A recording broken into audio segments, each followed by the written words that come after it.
মা আসছে, মা আসছে, পরে কথা বলছি। কে? সাথী। সত্যি করে বল। বললাম না সাথী। তুইও জানিস আমিও জানি যে তুই সাথীর সাথে কথা বলছিলিস না। কার সাথে কথা বলছিলিস বল। না বললে জানবো কি করে, বল। মা, ওর নাম রাহুল। আমরা একই সাথে পড়াশোনা করি কলেজে। বাড়ি কোথায়? বাড়ি ধূপগুড়ি। আমার সাথে কথা বলাবি না? তুমি কথা বলবে? কেন বলবো না? দাঁড়াও দাঁড়াও। হ্যালো। হ্যাঁ, মা না সবকিছু আমাদের ব্যাপারে জানতে পেরে গেছে।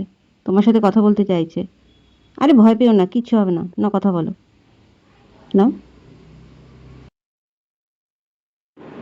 হ্যালো। ভালো আছো?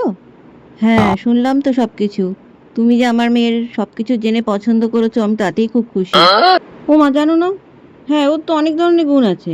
এই ধরো, একদিন স্নান করে তো 4 দিন স্নান করে না। গরমের দিনেও সেম। মাথার মধ্যে উকুন আছে, দেখেছো না? চুলে হাত দিলেই 1 মুঠ করে নিয়ে আসতে পারবে। আমার মেয়ে তো গ্যাস থাকে সবসময় পেটে। সারাদিন পাততে থাকে আর হাঁকতে থাকে। আর নাক দিয়ে তো অনবরত সর্দি পড়তেই থাকে, দেখেছো না? তোমার সামনে গেলে মনে হয় মাস্ক পরে থাকে না? হ্যালো। হ্যালো। কিরে, ফোন কেটে দিল কেন?